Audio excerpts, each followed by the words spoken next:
Okay, first rehearsal and then... Watch it. Whoa! What? Or who said that? Why, are you blind or something? No, because you're invisible. Who are you? My name is Non-Existy. Non-existy? What kind of character is that? I'm a character that comes and goes as I please and nobody notices. Not another creep. Where's my phone? Oh, come on! I want to join Optitunes Superstars! I'm sorry, but all spots have been filled. Can I help you? Oh, forgive me. But one of your characters wanted to compete on one of our upcoming game shows. Your voice sounds familiar. Have I seen you before? I am an announcer speaker. Oh, that explains it. Wait, what happened to your original design? I got downgraded due to budget cuts. What budget? You know exactly. Oh, never mind. So, you heard about me. Yes, and what a coincidence. I was actually about to talk about it. So, I decided to do something I never actually done before on my channel, reviewing an online anime series.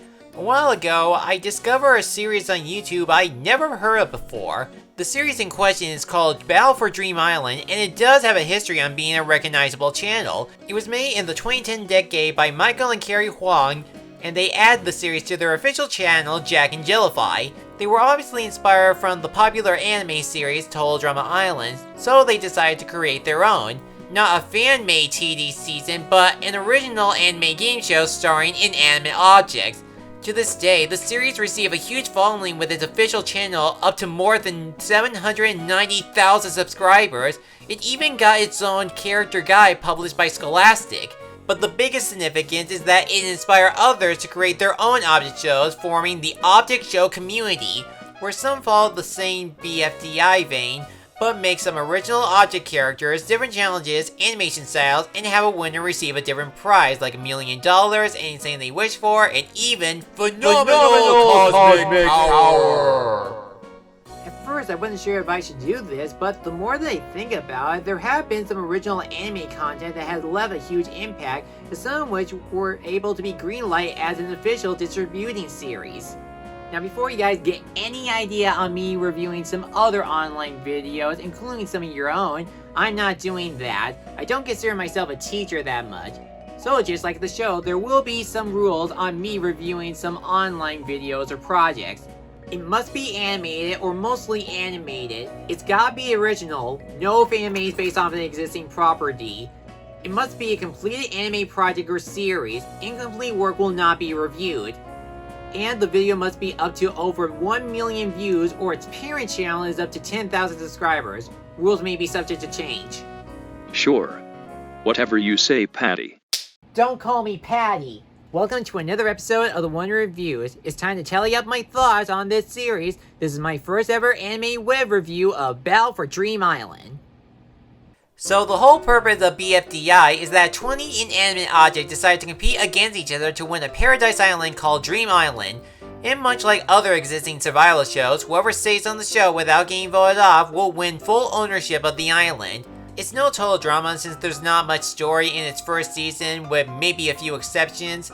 However, that does not mean there's no reason to root for any of these characters. What separates this from all the other reality shows is the execution. As it is a series on YouTube, it does allow the viewers, especially commenters, to interact with the show regarding its voting system. Instead of the characters voting each other out, we, the audience, decide who do we want to vote out before the deadline. And this system would even continue with some other special events in the later episodes. It's a power that we decide how the story should go along. There will be times in the show the characters will be eligible to eliminate someone, so at least it will balance things out and be less predictable. There is also the humor, which can be considered a mixed bag. Some of it is pretty juvenile, and they will use the multiple running gags depending on who's left on the show. There will be a chance you will chuckle at some of their slapstick, and it can have some satirical moments whenever they play some fake ads. Hey guys! For a prank, suspend the fiery recovery center above a lake. It's simple. The saddest truth about these fake ads is that they're well played and even more entertaining than the real ads that I've been watching online. Honestly, I wasn't blown away on the animation on its first season since I've seen other shows that use Flash much better even during its early 2010s. The biggest explanation regarding this are the backgrounds. It's nothing but fields with some small trees and bushes. And a few challenges like crossing a bridge or solving a jigsaw puzzle can often be tedious and rely too much on jokes. Thankfully, those are the only issues I have with the animation. Although it's a basic first season, the designs of the characters are cute and simple.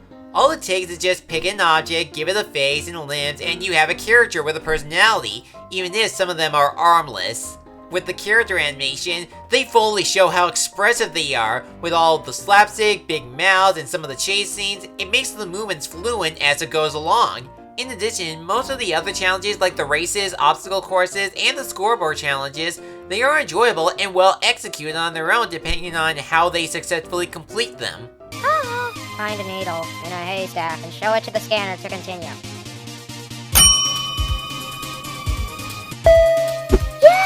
So how can a show with little story arcs on its first season make the characters stand out?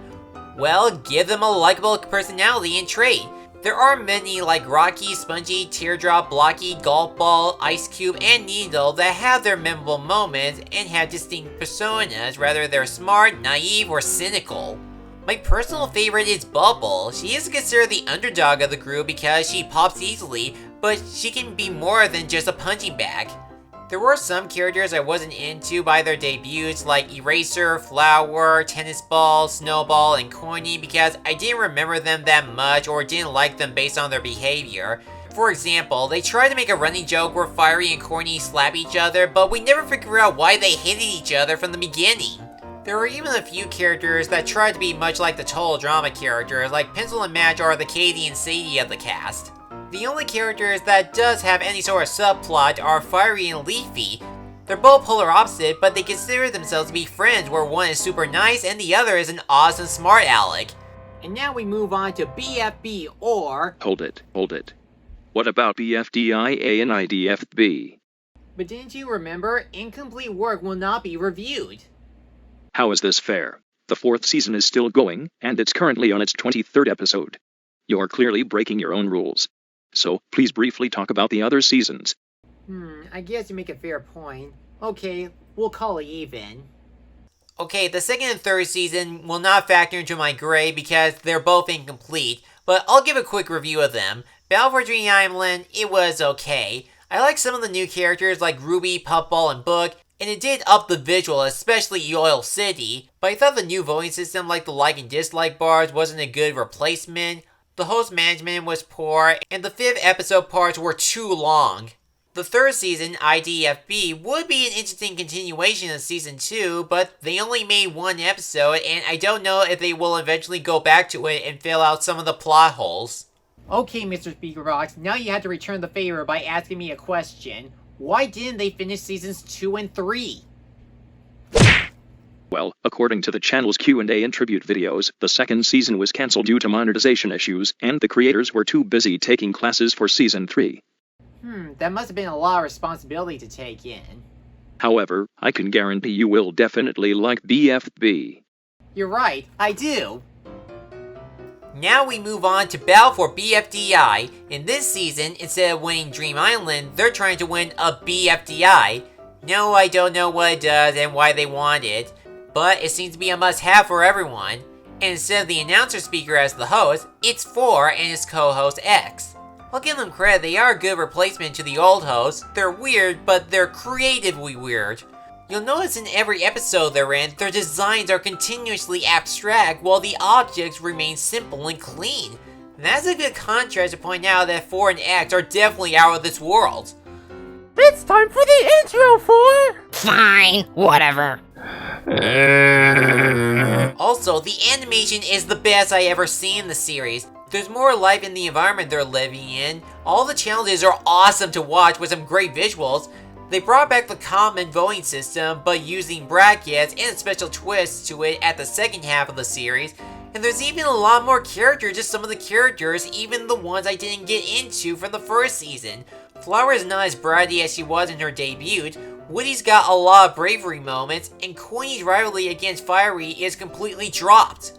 The characters that I did like from the previous season got more development, like Blocky Book, and the same thing can be said about the debuted and the Season 2 competitors like Taco, Black Hole, Jonah, Dora, and Gelatin. And of course, the best moments of the series is the relationship between Leafy and Fiery because of the events of the first season.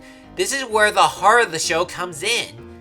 I will say my biggest issue with the characters is that there's too many of them competing. Where in the other seasons, there's at least 20 of them. In this one, it's all 64 of them!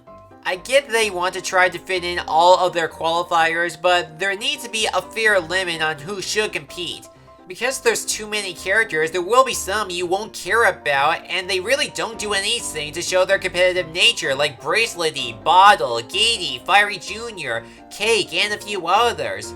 Which is why I was actually glad in the 16th episode they cut the cast down to the final 14 while the others moved to an upcoming season, The Power of Two.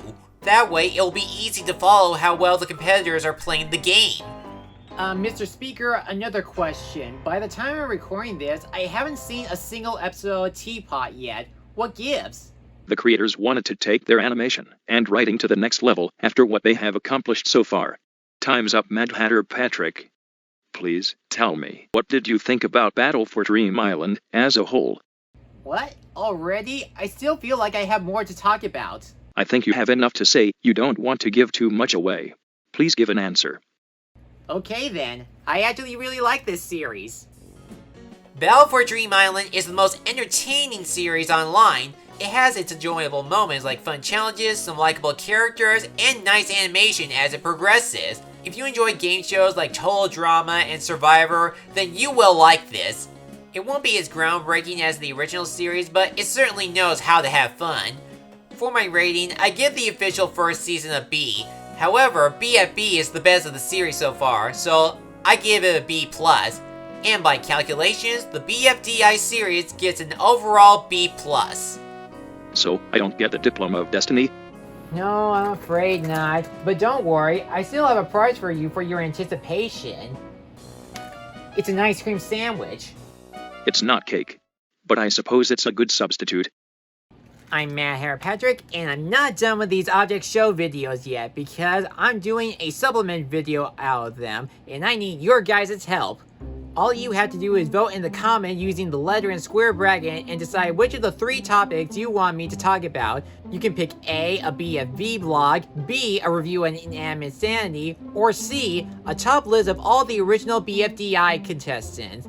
Voting ends 1 week after the videos upload at midnight. Whichever topic gets the most votes will be released on mid-September of 2020.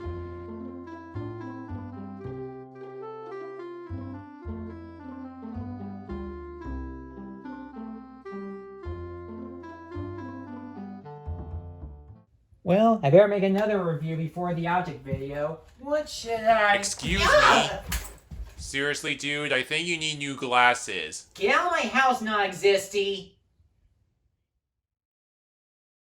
Thanks for watching this video. If you enjoyed this, feel free to like, comment, and subscribe me for a new review and other project every week. I'll see you soon.